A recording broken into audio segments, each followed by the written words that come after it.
Olá pessoal, professor Josias Santana aqui do canal Platina na Física, e nessa aula de hoje eu vou colocar aqui duas questões que eu recebi dos meus alunos no momento que a gente teve para tirar dúvidas.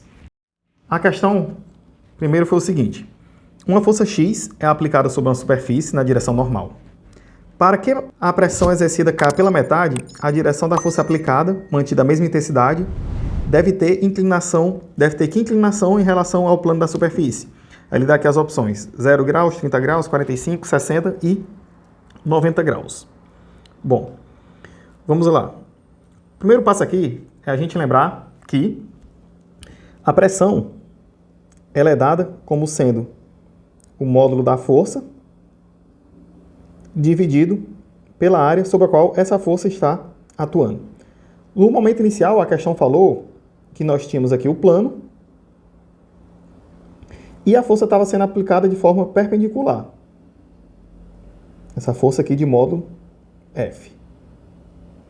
Se ela está sendo aplicada de modo perpendicular, aqui no caso a direção normal, como a questão fala, ó, direção normal, isso quer dizer o quê? Que ela está formando um ângulo de 90 graus.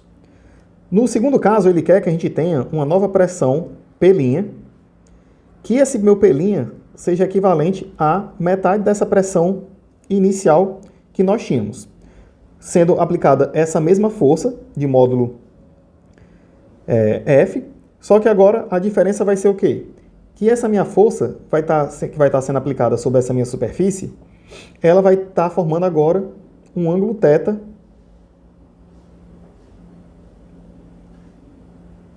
com essa minha superfície. Se ela está formando um ângulo θ com essa minha superfície, o que é que vai acontecer? Nessa nova situação, a minha força vai ter tanto uma componente que vai ser perpendicular a esse plano, quanto ela vai ter também uma componente que vai ser paralela a esse plano. Se nós colocarmos aqui o nosso sistema de eixos ortogonais e eu disser que a componente paralela ao plano vai ser a minha componente aqui na direção x chapéu e a componente perpendicular ao plano vai ser essa minha componente na direção y chapéu, eu vou ter o quê? Que nesse meu segundo caso, essa minha força F vai poder ser escrita como sendo um certo Fx nessa minha direção x, mais um certo Fy nessa minha direção y. Ou seja, vai ter uma quantidade Fx que vai estar paralela ao plano e uma certa quantidade Fy que vai estar perpendicular ao plano. Pronto. A outra observação que nós vamos ter que fazer aqui vai ser o seguinte: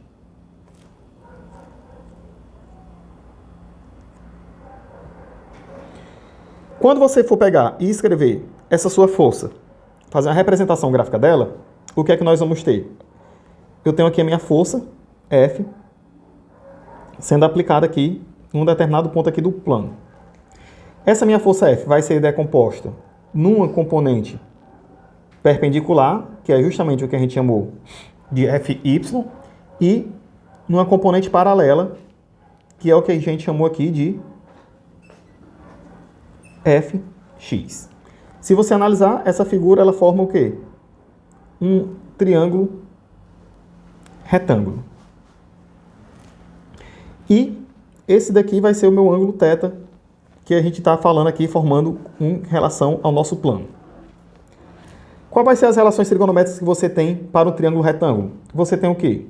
Que o valor do seno desse ângulo é igual ao cateto oposto, que no caso aqui vai ser meu Fy, dividido pela minha hipotenusa. A hipotenusa, no caso aqui, desse triângulo, vai ser quem? O tamanho desse meu vetor.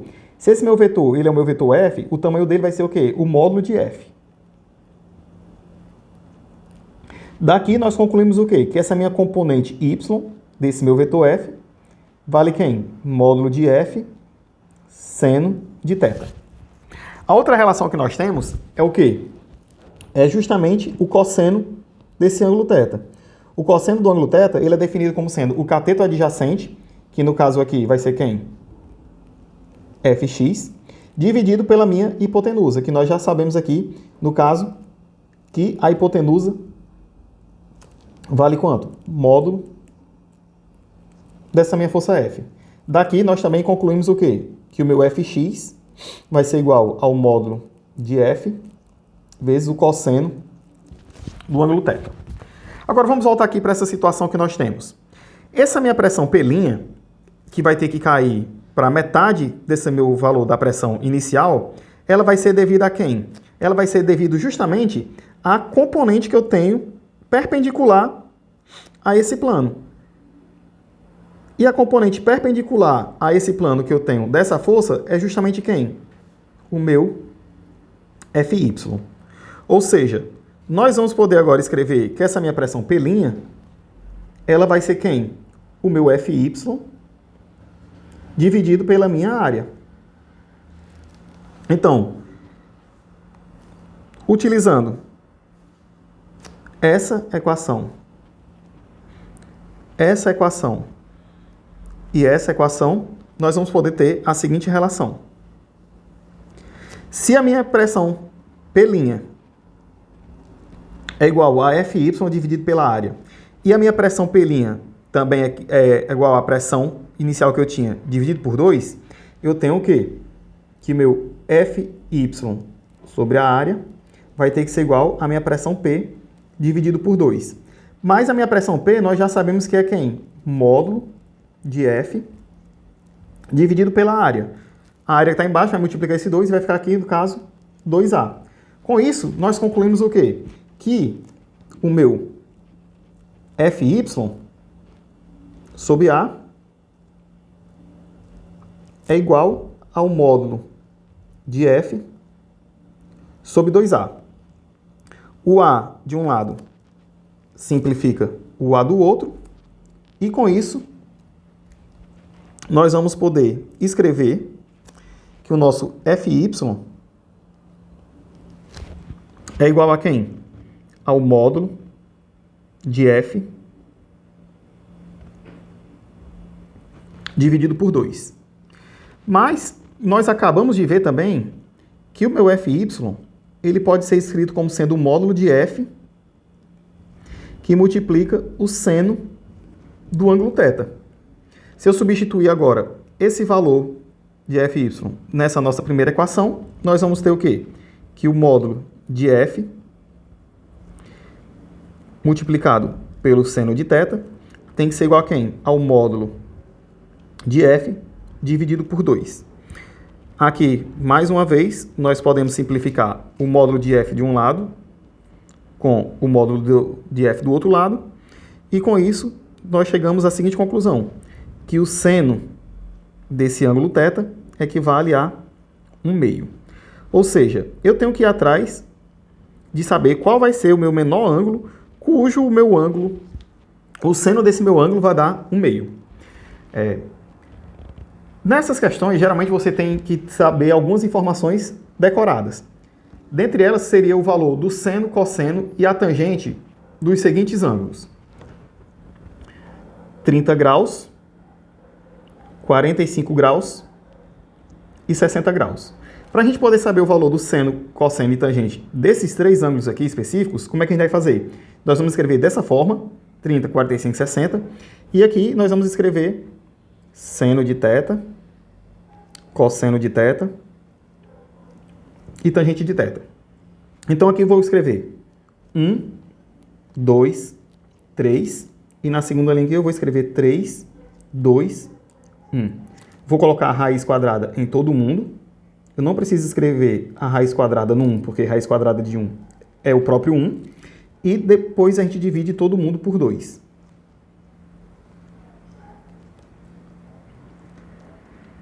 Com isso, nós já temos o quê? Que o seno de 30 graus vale 1/2, o seno de 45 graus vale raiz de 2 sobre 2, o seno de 60 graus vale raiz de 3 sobre 2. O cosseno de 30 vale raiz de 3 sobre 2, o cosseno de 45 vale raiz de 2 sobre 2 e o cosseno de 60 vale 1/2.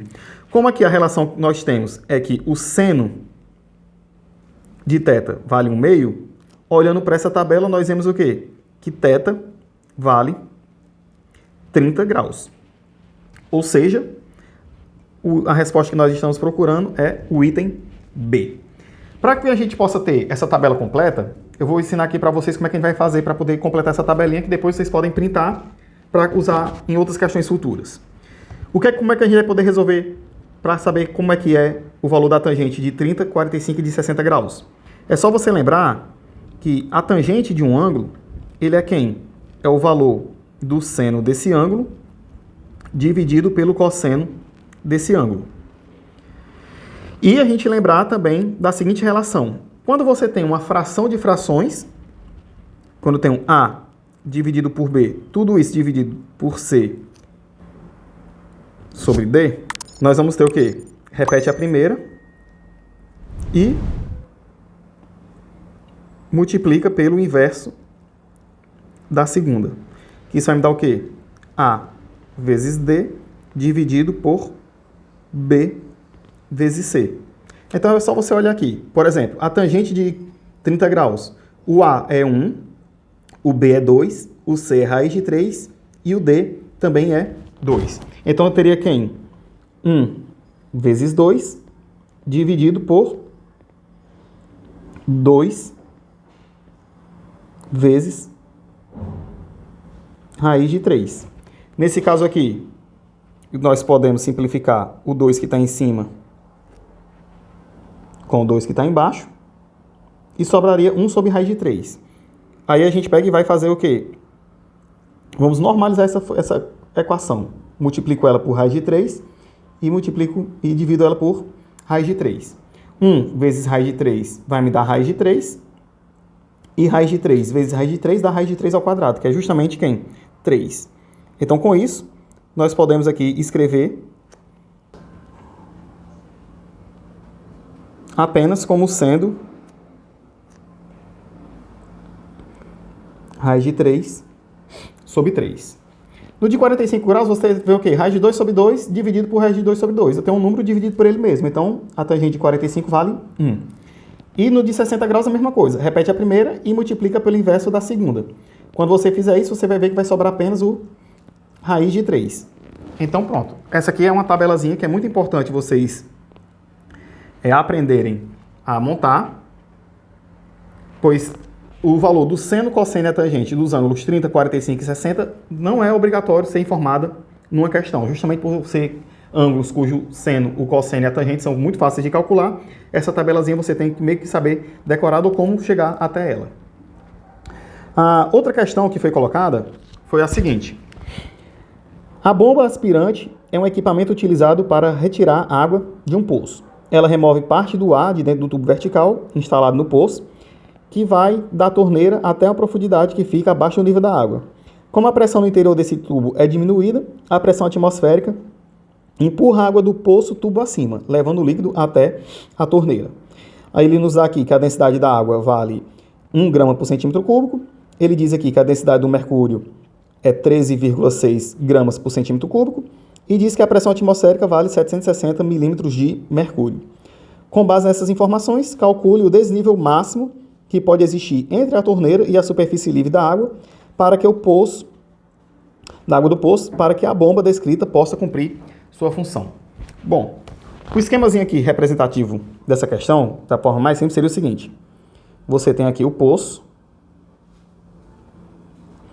você tem aqui o cano, que vai estar aqui com a sua torneira por onde a água vai sair. Aqui você está tudo cheio de água.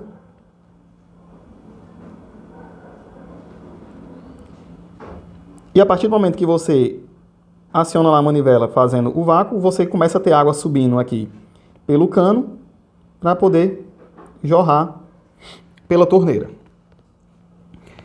quando você cria o vácuo no tubo. No caso aqui, você teria a pressão atmosférica empurrando a superfície da água. E como aqui você não tem a água não tem para onde ir, a água vai começar a subir por esse cano. O princípio que a gente vai poder utilizar aqui para resolver essa questão é o seguinte. Nós vamos ter que lembrar que para o mesmo nível de altura que você pegue, a pressão nesse ponto tem que ser a mesma. Ou seja, se eu pegar um ponto aqui na superfície dessa minha água, A pressão nesse ponto aqui, como ela está para fora, é a própria pressão atmosférica. E nesse mesmo ponto, dentro do cano,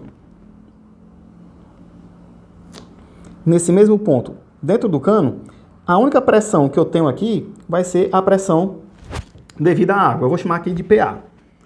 Então, como eles estão na mesma altura, a condição que nós vamos ter aqui é o quê? Que essa minha pressão da atmosfera vai ter que ser igual à pressão dessa água. E quem é que está sendo responsável por criar essa pressão de água aqui dentro do tubo? É justamente todo o volume de água que está contido aqui dentro. E como é que eu vou calcular qual é a fórmula da pressão devido a essa quantidade de água? Vamos fazer de uma forma muito simples. Vamos lembrar aqui. Qual é a fórmula que nós temos para a pressão? Nós temos o quê? Que a pressão, ela é força dividido pela área. A força, ela pode ser escrita como sendo quem? A massa, vou chamar aqui massa M, vezes a minha aceleração. Tudo isso aqui dividido por quem? Pela minha área. Como aqui você está se tratando do problema que está na gravidade, essa minha aceleração é a própria aceleração da gravidade local. Ou seja, esse meu A, ele é o meu próprio G. Então, essa é a primeira mudança que você vai fazer aqui nessa forma. A sua pressão vai ser mg dividido pela área. E agora aqui, o que é que a gente vai fazer? Outra informação que nós temos aqui é o seguinte. Ele nos dá a densidade da água. Como é que a gente calcula a densidade de um determinado material? A densidade, ρ, ela é dada como sendo quem? A massa dividido pelo volume. Esse volume, eu posso escrever ele como sendo dado o quê? O volume, ele é a altura dessa minha coluna de água, que eu vou chamar aqui de H, multiplicado pela área da seção transversal desse meu cano. Se eu substituir esse volume nessa equação aqui da densidade, nós temos o quê? Que o meu ρ vai ser M dividido por H vezes A. Observe agora aqui o seguinte. Nós temos aqui nessa expressão M dividido por área. Aqui nós também temos a massa dividido por área. Eu posso escrever então essa massa dividido por área como sendo quem? H vezes ρ. Substituindo esse valor da massa dividido pela área por H vezes a densidade na fórmula da pressão, nós chegamos à seguinte conclusão, que a pressão P devida à água é igual a quem? A altura da água, da coluna de água que nós temos, multiplicado pela densidade ρ dessa minha água, multiplicado pela aceleração da gravidade local. Então pronto, essa seria a fórmula que nós vamos utilizar para poder calcular essa pressão. E uma coisa bem interessante aqui é o quê? Que ela já me dá justamente a informação que eu quero, que é justamente o meu H. Então vamos substituir isso na primeira equação aqui de cima e vamos ver o que é que a gente tem. A pressão da água vai ser a altura da água vezes a densidade da água vezes a aceleração da gravidade local. Tudo isso tem que ser igual a quem? A minha pressão atmosférica. Então com isso eu concluo o quê? Que a altura H que eu estou procurando vai ter que ser igual a minha pressão atmosférica dividido pela densidade da água vezes a aceleração da gravidade no local. Pronto. Com isso, nós chegamos na forma que nós vamos ter para poder resolver a nossa equação. Aí você pergunta assim, professor, pronto, agora que eu tenho a fórmula, é só substituir os valores? Não, não é só substituir os valores.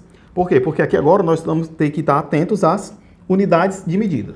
Vamos verificar aqui quais são as unidades de medida de cada uma dessas informações que nós temos. A minha pressão atmosférica, a questão falou que vale 760 milímetros de mercúrio. A densidade da água, a questão falou que vale 1 grama por centímetro cúbico. E a aceleração da gravidade, já que a questão não nos disse qual é o valor que é para a gente utilizar, nós vamos utilizar o valor padrão de 9,8 metros por segundo ao quadrado. Então, observe aqui o seguinte. Cada uma das informações que a questão nos deu está com unidades de medidas diferentes. Se você simplesmente substituísse esses valores na forma e fizesse as multiplicações e divisões necessárias, nós iríamos chegar numa resposta errada, justamente pelo fato de que você não está trabalhando tudo com a mesma unidade de medida. Então, o primeiro passo aqui vai ser o quê? Nós vamos transformar tudo para o meu SI. Para a gente poder transformar tudo no SI, nós vamos fazer o quê? Vamos saber quanto é o equivalente do milímetro de mercúrio para o nosso Pascal. Nós temos o quê? Que 1 milímetro de mercúrio equivale a 133,32 Pascal. Nós temos também o quê? Que saber a questão da densidade da água. A densidade da água, ela nos dava 1 grama por centímetro cúbico. Que também passando para o SI, 1 grama por centímetro cúbico equivale a 1.000 quilogramas por metro cúbico. E por fim, a questão tinha nos dado a aceleração da gravidade. G, que valia 9,8 metros por segundo ao quadrado. Então pronto, se eu utilizar a partir de agora esse valor para a aceleração da gravidade, esse valor para a densidade e esse valor para a pressão, nós passamos a ter todas as informações que a gente precisa no Sistema Internacional de Medidas. Então, vamos fazer aqui a nossa primeira conversão. Eu preciso ter 760 milímetros de mercúrio em Pascal. Como eu não sei qual é esse valor, nós vamos chamar de X. E a relação que eu sei é o quê? Que 1 milímetro de mercúrio equivale a 133,32 Pascal. Com isso, o que é que a gente vai fazer? Só multiplicar aqui, ó, extremos por meios. 1 vezes x dá x. Então, para eu saber quanto equivale 760 milímetros de mercúrio em Pascal, basta multiplicar 760 por 133,32. Desse modo, eu sei que essa minha nova pressão equivale a 101.323,2 Pascal. E agora é só a gente substituir os valores nessa expressão que nós achamos anteriormente. Então vamos lá. A minha altura H equivale à minha pressão atmosférica dividido pela densidade vezes a aceleração da gravidade. Eu escrevi primeiro aqui a aceleração da gravidade. Então vamos lá.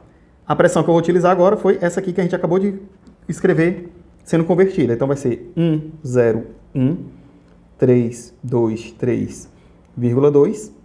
Tudo isso aqui dividido por quem? A densidade, que a gente acabou de ver aqui, que vai ser 1.000, vezes quem? A aceleração da gravidade local, 9,8. Dividir aqui por 1.000, eu faço essa vírgula dar 1, 2, 3 casas para a esquerda. Então aqui eu vou ter 101,32 aproximadamente. Tudo isso aqui dividido por quem? Por 9,8. Quando eu fizer isso, nós vamos ter aqui que essa minha altura H vai ser aproximadamente 10,34 metros. Ou seja, eu vou poder usar esse esquema dessa bomba para uma diferença de altura de até 10,34 metros entre a superfície da água do poço e a torneira onde vai ficar saindo a água. Qualquer valor maior do que esse, de altura maior do que essa que eu pegar, essa minha torneira não vai funcionar porque eu não vou ter pressão suficiente para fazer com que a água suba. Professor, essa altura poderia ser menor? Poderia. Aqui eu vou estar tendo, no caso, o meu limite máximo para a altura. Até uma altura de 10,34 metros, esse seu esquema iria funcionar tranquilamente. Para uma altura maior do que essa não funciona e para uma altura menor do que essa também funciona. Bom, pessoal, esse é o vídeo de hoje. Espero que vocês tenham gostado. Qualquer dúvida ou sugestão, deixe aqui nos comentários. E você também pode enviar para mim por e-mail ou deixar aqui nos comentários alguma sugestão de questão que você queira que eu resolva também e coloque aqui no vídeo. Até a próxima!